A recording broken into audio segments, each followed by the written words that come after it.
Welcome to the MBD podcast, the show where we dig into what's actually working or not when it comes to scaling businesses with the people who've been there. Today's guest has definitely been there, and I'm going to go ahead and let him introduce himself of where he's been, what he's doing. All right, thanks a lot, Jason. Excited to be here. Gaurav Verma, currently serving as CMO of Kinerika Incorporated. We are IT solutions and product company, and we are playing in the AI space, automation space, and the analytics space. So our goal is to be in the top 50, let's say, in the world, right? And yeah, so that's what I'm doing right now. But as such, I'm a technologist turned marketer. So I really like what I'm doing right now and kind of responsible for really running marketing end to end, including the ISR team or the BDR team, right, for getting in meetings and kind of supporting the growth of the company. Yeah. Awesome. So, what are some things when you start working with a company that you're looking at in order to help them establish themselves and get on the right track? Yeah. So when I got started with Connecticut at least a couple of years ago, right, one of the first things that I noticed was the company had been in operation for, let's say, 8 years, but the brand was suffering quite a bit from lack of recognition, right? So and of course we had not worked a lot on the SEO and the content. So that was one of the first things that I did, which was hire the right team. You to be successful, I would say, in this business, you definitely need a strong team of a content person, an SEO guy. The SEO guy is very important, of course, a good designer, and of course a good web person, right?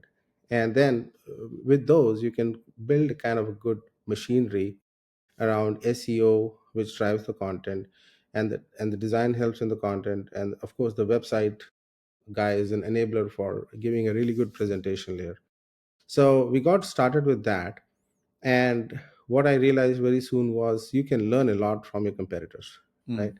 Hmm. You can just follow them, see what they're talking about, and AI had not evolved that much at that time, but now it has, right? Now you can do deep research queries on, hey, look at the top competitors in this space, and you can just name them and look at their website, their site map, and tell me what are they talking about that we're not talking about. So what's the white space here, right? And you need to do that very regularly, and of course on top of it you need to be very savvy about AI SEO nowadays. So you can get access to a lot of tools like tracker.ai, or you have Looker Studio templates which plug into Google Analytics, and they'll tell you, how's your AI score, like what's your AI traction like. So once you have that, you want to make sure that you're on top of the SEO rankings, and you're constantly learning from your competitors, and you're constantly bringing out content that is valuable, of course, at the speed of AI, but also human curated. It's very valuable for users. So yeah. Is it? Yeah, I find AI in SEMrush. So you've got your branding and you're establishing your brand. It sounds like you're establishing branding so that way what you feed off it for building out your content strategy, which includes you've got a designer, you got a SEO expert, and then maybe a content writer or the SEO guys using content tools to build it out. Now, with these, I like to say when I look at with our clients, I'm always like, oh, we're going to re-engineer what your competitors are doing, right? Essentially, you're Hmm. just copying what they're doing in a lot of cases and trying to create better content and get it in front of them. But how are you identifying content? So your SEO guy, right? Like there's a lot of tools we go out there. Are there any graders that you're using? Are there any strategies that you're making sure they follow to get a piece of content that one is going to be consumable and engaged by an audience, but two, be picked up by search and AI and AI voice searches as well too? Yeah, it's a great question. I feel in there's a lot more than what just goes in the content. There's a lot about how you present it, right? How do you make it you know you know digestible for the audience. So I think we have to optimize for the SERP listings and like the rich snippets, right? So you got to make sure that you have the table of contents, you have your author schema, you have your FAQ schema, You have the call outs, the rich call outs. You're embedding videos, you're embedding, infographics.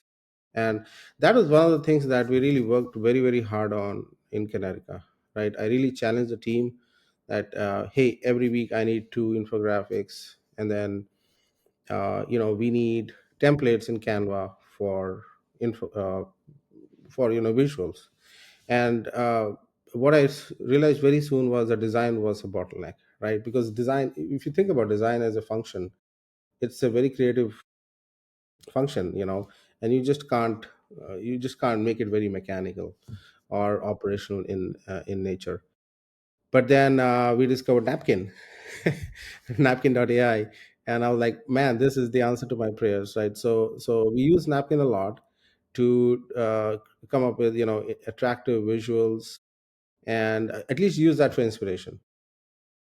Now, thank God, we have a slightly bigger design team, and we have three people in design, so we are able to churn out a lot of things fast. So not it's not just about content, it's all about how you present it, make it available to them. It's one of the other some of the other experiments that we are actually doing here is an AI assessment kind of a thing. So we have several services.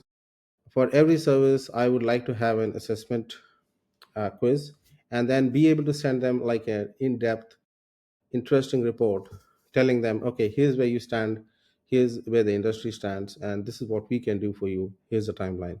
Let's talk, right? More and more videos, more infographics, as I mentioned, all these rich representations of data, that those really help. Yeah, it's interesting because what you're saying is that, or one of the things that I found, I have a struggle sometimes when we're working with a design team for conversion rate optimization where they have a style guide, and I'm like, no, make this button red. I don't care what your style guide says. And if they let me, they'll do a test. And usually I'm right with that, right? Where, you're like, yeah, it's great, but how you present it, the point of this is to get them to contact you. The button's lost in all the prettiness that you've built. We need something that jumps out Yeah. as well too, right? So when you're doing conversion rate optimization, another thing, like a lot of times it can be easier to rank in an image search for things than it can be for the actual content of it. So like for example, I've got a affiliate site where we do furniture, and if you're looking for the size of the queen size bed, the other guys aren't optimizing it with SEO best practices like we are. So guess what we're coming up for first in this image search. So like having all those pieces within there on that page make a huge difference in it getting up and getting awareness. So it sounds like you're heavy on the SEO and implementation. I love hearing that you're implementing schema, especially FAQ schema, right? Because that also helps get into voice search. So, what are some of the techniques that you're using to get when someone's in, say, a voice search with Google or Alexa or Siri, or even in like a Chat GPT looking for a particular solution? Do you have any techniques that you find kind of work well? So we are definitely going after long tail keywords, right? And that too, I'm kind of insistent upon commercial keywords. That's kind of my my bar, if you will, for the team. That, hey, we definitely need long tail keywords, commercial keywords, semantic keywords, because hey, Google does semantic matching. So I know the way things are going, people don't even really visit websites Right. until they Yeah. really want to visit websites, right? Because Clickless the search now. right, exactly, the AI has all the context, and you're going to keep giving context in terms of like long prompts till AI really knows like which websites to visit. So I think the future really belongs to brands that are able to give like really contextualized problem solution kind of articles and content, and present it in a very nice way, and also make it very amenable for AI search, right? So uh, I've told the team, like, when you're writing articles, of course you need to have your own unique view and all that, but you constantly keep scoring the article, right? And it'll give you the score. So What scoring so tool are you you, using? well, I'll tell you, Claude does pretty good scoring. It has a very good rubrics. So there's no specific scoring tool that I think I use for SEO. So GPT or Claude will actually give you a pretty good score and give you, like, breakup and all that. At the same time, uh, one of the tools that I do like to check the readability score and the complexity of the sentence construction is Hemingway app editor. Yeah, I know him. Um, so I've used that once or twice. It's good. It gives you a nice score about readability and which sentences are very complex and whatnot. Hemingway app. Yeah. Okay. Yeah, I've been using Neuron Writer. So we use Neuron Writer to get the to get the text-based keywords, and then we use Page Optimizer Pro that creates our keyword cluster. We then make sure then we use ZimWriter to write it, and then we upload it back into Neuron Writer, optimize it to 80%, then put it in Page Optimizer Pro, and usually we get 100% within there. And then those are the graders we use, and then we pop them back into like Claude or something. It's always on target. I find that works really well for us. So that's cool. You got your graders, so that way they have a basic idea of what they're trying to target.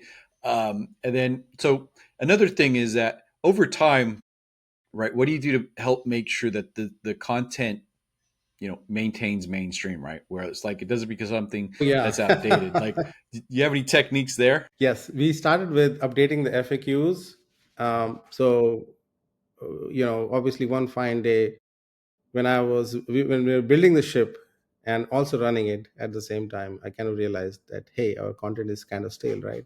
Hmm. And I don't have this 10% content team. So what do we do? So, being an automation company, I thought, why can't we use some automation to just suck out the FAQs from each blog, and then let's have AI, uh, you know, go to SERP and get the top people also ask, and let's have some human curation on those questions. And once those questions are identified, we'll have those answers written using AI, and then we'll use automation to put them back into WordPress. And we perfected this workflow. Nice. Actually, it could be a product. Hey, That I is could a be selling product. this I'm product. telling you, that's a plugin. That's a WordPress plugin right there that should be out there because I'm telling you that would save so many people a ton of time. That's a great way. And then, so when you do that, do you have the date on there? So are you updating the date? Are you doing like a updated as update to help SERP understand like this content's been updated as of? Because if you did that once a month or every 3 months, like I could see that having a good impact. Yeah, we do that every 3 to 4 months, and then once you update the WordPress, of course, it updates the last updated date, right? So I think that it does pick up because Google likes fresher content, Oh, I right? know. I got a stale Right. site So that needs it, an affiliate site yeah, I so need to update. and this is going to be like worse serve problem, I would say, going on, because at the pace at which we are producing more content now, Hmm. um, also needs to be kind of, you have to go back and keep updating it, right? And then you want to keep updating it, and you have to keep up with fresher insights, or you want to add more and more rich snippets, videos, infographics. Yeah, so that's one thing that we've definitely done, but we do keep an eye on Google Search Console and Google Analytics, and we have a steady roster of articles that we want to optimize. Hmm. So initially we were focusing more on just new content creation, but then we kind of made the kind of effort 50-50 Yeah, that's what I was going to ask with the because new there's a one. Yeah. point where it's like, how many more ways can we say the same thing and write these questions? Updating the content, that's a big piece of it as well too. So you got it sounds like the search game is going in the right direction. Are there any other avenues that you're trying to leverage in order to generate awareness and leads for the company? Yeah, funny you should ask. So, although I will make a note here, when you say search is going good, I do feel it. We all see it because we started with rank authority score of 22, and now we are at 38. And Okay. it's been a matter of about a year and a half. Our target is by the end of the year maybe 42 or something. Now, here's the kicker: we are not spending anything on backlinks. That was my next question. Yeah, we are not spending anything on backlinks. Just, I mean, we're trying to go on a shoestring budget here. But I think what's really working for us on the SEO front is a good content. We are kind of Hmm. repurposing, producing rich content, etc. Um, but yeah, we are also um, so we are also. I'm sorry, I kind of lost my train of thought there. You're Um, not buying backlinks. yeah, Shoestring thank budget. you. Yeah, Yeah, so I think we are doing a pretty decent job around link exchanges, and we've joined some Slack channels. Okay, there's a tool called ClickRank, which is also pretty good in kind of SEO optimization. So one of my ideas here, by the way, is to use Perplexity's Comet browser for doing some browser automation and sending out messages to other webmasters and editors. So what do you think of this collaboration opportunity and whatnot? So so we used to spend a little bit. We used to spend on backlinks, but not a whole lot, maybe a few $100. We stopped doing that, and it's now purely exchanges, emails, and apparently we're doing well. that's good. So yeah. Because that was going to lead me in kind of the direction of backlinks is one of the things I'm finding success with because the human element as being a missing piece, and we're seeing like Reddit and Medium pop up, is that making sure that companies have a community group to where they're active, right? Where they have their page, they can post the information about content, things they see with the industry, but also they can reach out to other people and answer questions because I'm finding there's a lot of people that are having questions answered that they'll go back to the page and they'll look, be like, oh, this is, I'm gonna reach out to them, and then you'll have your links there that they can click through to as well. So now you're getting kind of that social proof, the the links back of people coming in from these different social platforms that helps with the branding, like you're talking about, and that being a important piece to a lot of people's marketing mix now. Where before I felt that community moderation wasn't thought of as in the same way. It was more of post organically. We just need to post, and then we'll comment on the comments, say on Facebook. But Yeah, now you it's like, post, people will find us. There yeah, used to be one of the mantra. Now it's you have to make yourself really present. You have to be very, very relevant. Insert yeah, yourself softly in people's conversations, right? If you will. yeah. So I think I think we have work to do on that front. We were trying to do the Reddit game. Uh, we made a bunch of uh, different logins, but you get shadow banned very, very quickly. I Hmm. think Reddit, you have to play the really long game, right? You have Yep, to be very, yep. very genuine, or you just buy into their ads, which they very much encourage. I find that works on most platforms. It's a pay to play, right? Fair to No, but play. Reddit is definitely a long game. I found the success through company having multiple people log in, but then I built out a scraper tool to find relevant content, so that way they don't spend time looking for places to post. It's like, Yeah. oh, here's 5 places to post today. Do the quick post, and maybe I'll have a summary of what to respond with, outputted by AI that they can copy paste and change a little bit. And I find that works for getting awareness and getting clients every once in a while as well too. Um, Yeah, and on that note, there are AI tools now that will help you, filter specific posts on Reddit and Quora based on specific keywords, and then you still have to come up with the kind of response, and they will track that specific thread and see if there's more engagement after that and whatnot. yeah, So I've even built tools to actually automatically respond where awesome. I'm 50-50 on that output right now. It depends on what it is in the industry, but like for certain, when you're really an expert and you see these responses that it puts out, you're like, no, no, no, you can't. We got Yeah. to make it better. But for other companies, like for affiliate business of mine, I just have it push stuff out, so there's content out there that's somewhat helpful. Because there's a lot of noise now. So you got your community, you got the SEO strategy going in force, you got essentially an idea of the community, how you're going to build that out. Are there any other areas that you're optimizing for? Are you looking into paid campaigns? Are you looking at any collaborations with other brands? Have you, there's micro influencers, things like that. Yeah, so since we're a little bit, I think we are going a little on a shoestring budget. There are Hmm. a few other things that we're trying that are working for us. One is, on the organic front, we wanted to capture the organic traffic better and try to convert that better. Hmm. So we have our B2B and vector.co set up on a website. So we get our visitor information on a Slack channel. And since I also manage the BDR team, we have a person who's actively managing that stream of visitors coming in and trying to connect with them in a meaningful way, and try to get some more meetings from those, right? So it's a relatively new process that we started, but I hope to get some good maturity in the long run. The other thing that's kind of working well for us is the online meeting booking mechanism, right? So I've seen several websites that have done a very good job of a having a chatbot, b doing a pop-up, hey, here are services, would you like to set up a meeting right now? And I thought that was kind of, that was good, right? So kind of picked up on that, and now we have excuse me, we have pop-ups that come up and say, hey, would you like to set up a meeting? But we also try to do a good job on CRO side there. We bring up results, we display our logos, right?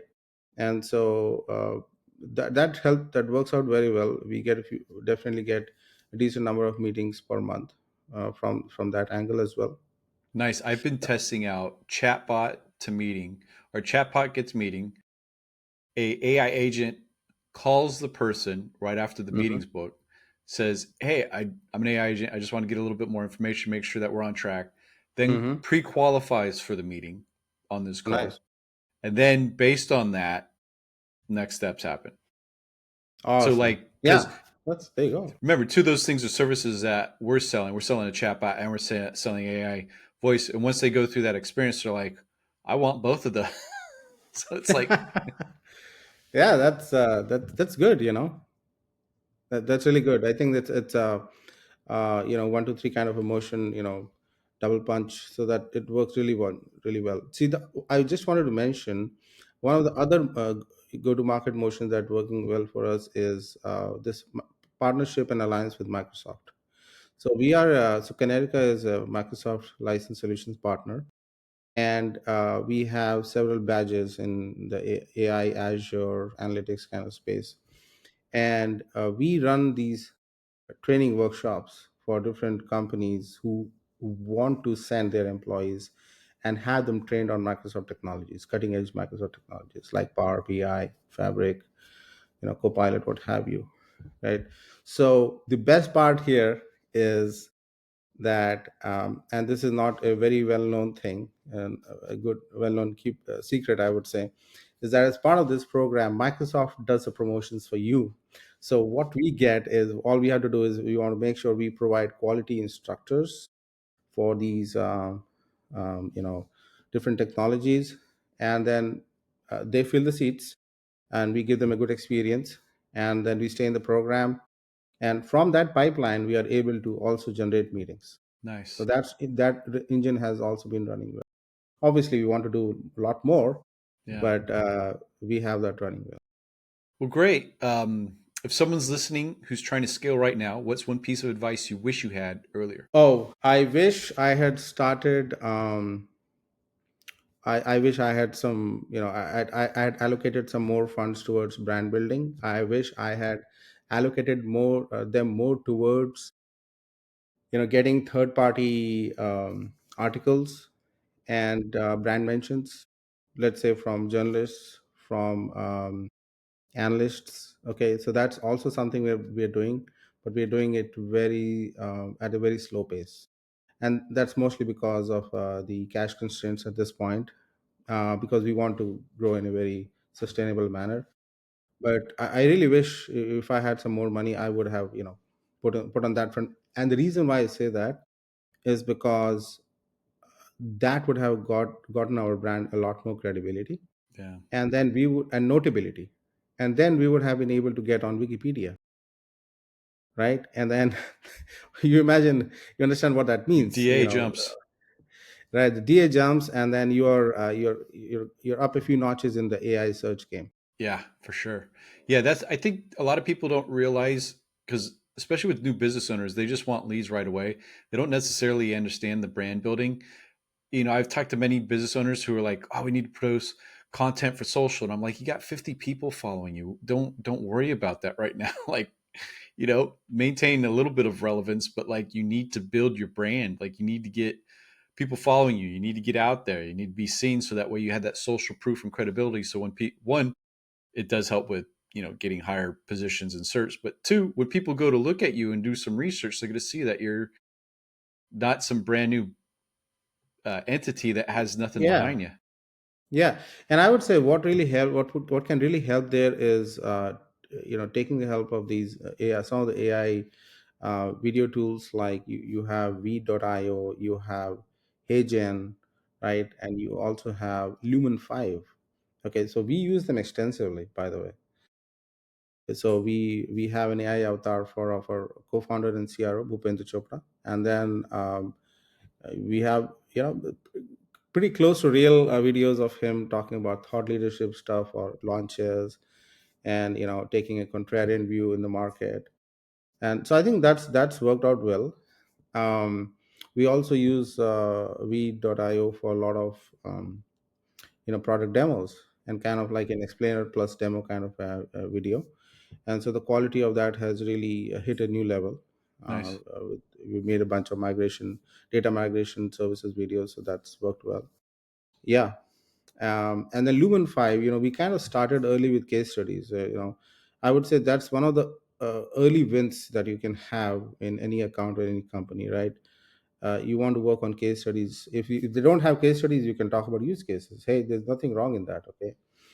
um, and so Lumen 5 is awesome for that. And now they also have an AI avatar kind of an option where you can really create Instagram 9 by 16 kind of videos. So use it for not only LinkedIn, but also use it for Instagram. But because, hey, with the Instagram Pro account, which you can get for free, Google is now looking at reels, they're looking at stories, they're looking at posts. Hey, so I think where we are heading on the SEO front now is, I told the team, look, the levers that we can control are website, YouTube, and then Instagram, right? Because Google, everyone's looking at this. Of course, Reddit, we would love to control. But, interesting tidbit there. Mr. Sam Altman owns 8% of Reddit. So there's some He data wants it data to, agreement. yeah, he wants it to work then. Yeah, yeah. You see, so that's why I think, that's why a lot of, you look at the AI sources, a bunch of them actually come from Reddit, and right. Hmm. Makes sense. Well, awesome. Well, where can people connect with you or learn more about what you're doing? Oh, yeah. So do connect with me on LinkedIn. And I'm at linkedin.com/in/GVERMAG, G Verma G. And I also have an AI newsletter that I come out with a new edition every 2 weeks. So the next one is going to be in a couple of days. So hit me up on LinkedIn. Awesome. Thank you for taking the time. Thank you so much, Jason. It's been a pleasure.